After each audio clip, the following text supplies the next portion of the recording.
में अविनाश, मैं आपको रोकना चाहूंगी। इस वक्त हमारे साथ उत्तराखंड के पूर्व मुख्यमंत्री हरीश रावत जुड़ गए हैं फोन लाइन पर। हरीश रावत जी, आज इतनी बड़ी और इतनी दुखद खबर देश के सामने आई है जिसकी कल्पना भी शायद देश ने नहीं की होगी। ये हम सब के लिए बड़ा भारी दुखद क्षण है, बहुत दुखद क्षण है। एक अकल्पनीय चीज हो गई, एक ऐसी चीज हो गई, हमारा बहुत चमकता सितारा, हमारे राष्ट्रीय स्वाभिमान का प्रतीक, हमारे सैन्य सेनाओं का प्रमुख अध्यक्ष, जिसको CDS chief of defence staff हमारे बीच से चले गए। और उत्तराखंड के लिए ये और बड़ा धक्का है, क्योंकि उनका अपना इस मिट्टी का लाल बिपिन रावत हमारे बीच से चला गया। और ये वो हमारे गौरव थे, न केवल उत्तराखंड के, देश के भी गौरव थे। और वो अब गौरवपूर्ण सितारों की जो आकाश में कहीं विद्यमान है, उनमें एक और चमकीला सितारा हमारा जा करके वहां पहुंच गया है। लेकिन दोपहर को जब दुर्घटना की खबर आई, फिर खबर यह आई कि वो हम उस समय बिल्कुल स्तब्ध थे।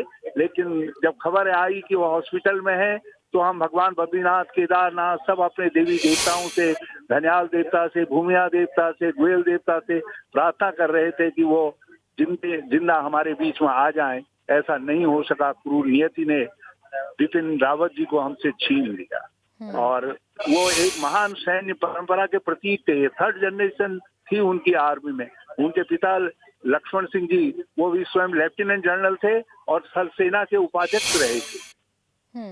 एक बहादुर सैनिक चला गया, बिल्कुल। बहादुर सैनिक चला गया। आज बहादुर सैनिक को खो दिया है इस देश ने। भारत माँ ने आज अपने वीर सपूत को खो दिया है।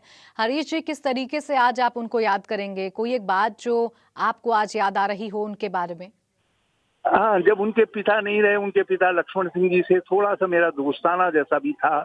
मैं दोस्त तो नहीं कहूंगा, मगर वो मुझसे प्यार करते थे। मैं जब वो रिटायर्ड होकर के आ गए थे, तो उस समय हमारा राज्य आंदोलन चल रहा था। तब हमने एक दो बार उनकी उपस्थिति राज्य आंदोलन के सेमिनार आदि में की थी। और बहुत सरल भाव के व्यक्ति थे लक्ष्मण सिंह जी। जब लक्ष्मण सिंह जी नहीं रहे, तो मैंने बिपिन रावत जी को टेलीफोन करके कहा, कंडोलेंस दी, तो उन्होंने बड़े भावपूर्ण शब्दों में कहा कि मेरे पिताजी जो है आपका बड़े सम्मान के साथ जिक्र किया करते थे।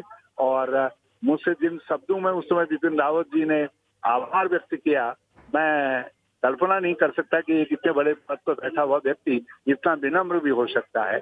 वो एक महान सैनिक ही नहीं, एक बहुत ही ऊंचे दर्जे के इंसान भी थे। तो उनके शब्द इस समय जो उनके जाने की खबर दोपहर से आशंका होने लगी थी, डर लगने लग गया था, उस समय से मैं उनके शब्दों को ही, उनके शब्द मेरे मन में और दिल दिमाग में हथौड़े की तरीके से चोट कर रहे थे। और उनकी याद आ रही थी कि देखो, और हम भगवान से प्रार्थना कर रहे थे कि किसी तरीके से हो, कुछ हो, विपिन को जिंदा खड़ा हम लोग के बीच में कर दो, फिर वो सेना के अभिमान के रूप में सेना का नेतृत्व करें। हरीश जी, देखिए, जितनी आक्रामक शैली जनरल बिपिन रावत की दुश्मनों के खिलाफ रही, उतने ही सरल स्वभाव के वो रहे अपने लोगों के लिए। चाहे फिर वो अपने जूनियर्स को प्रोत्साहित करना हो, चाहे फिर अपने लोगों के लिए काम करना हो। ये शैली आपने कभी उनकी अनुभव की, देखी आपने कभी? 3 बार मुझको उनसे बातचीत करने की, जिस तरीके से वो टेलीफोन पर आ जाते थे और जिन शब्दों में हमको संबोधित करते थे, मैं उससे उनकी सरलता, सहजता और एक सामान्य व्यक्ति के तरीके से जो बातचीत का उनका लहजा था, और इधर वो अपने गांव इधर की तरफ भी आए थे तो बड़ा सामान्य लहजा था। मुझको लोग बताते हैं जो उनसे मिले, उनके साथ काम किया, वो कहते हैं बिल्कुल एक घरेलू भाव रखते थे अपने साथ काम करने वाले लोगों से। तो ऐसे ही होता है, जो महान लोग होते हैं उनका दिल बड़ा होता है, उनमें विनम्रता होती है। और फिर हिमालय के बेटे तो हमेशा विनम्र रहते हैं, मगर दुश्मन के सामने चट्टान की तरीके से डटते हैं।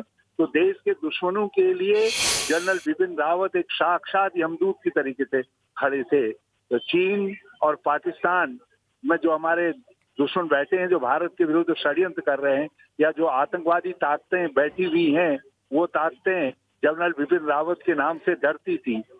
उनके मन में आज भी यदि कोई उनसे कहेगा कि बिपिन रावत करके, तो 1 मिनट के लिए सहम जाएंगे, जबकि वो हमारे बीच में नहीं है। तो जनरल रावत भारतीय सैन्य शक्ति के प्रतीक के रूप में भारत की शक्ति के रूप में दिखाई देने लग गए थे। और उत्तराखंड के लिए ये बड़ी गौरव की बात है कि उनके बेटे को राष्ट्रीय स्वाभिमान और राष्ट्रीय सुरक्षा का प्रतीक समझा जाने लग गया। शुक्रिया आपका हरीश रावत जी, हमसे बातचीत करने के लिए। श्रद्धांजलि आपने अर्पित की और आपने बताया कि किस तरीके से वो देश के लिए गौरव थे, देश का मान उन्होंने हमेशा बढ़ाया। सीधा हम रुख कर लेंगे उत्तराखंड के हमारे ब्यूरो चीफ अजीत राठी का। अजीत, किस तरीके से आज ये खबर सामने आई, बहुत दुखद है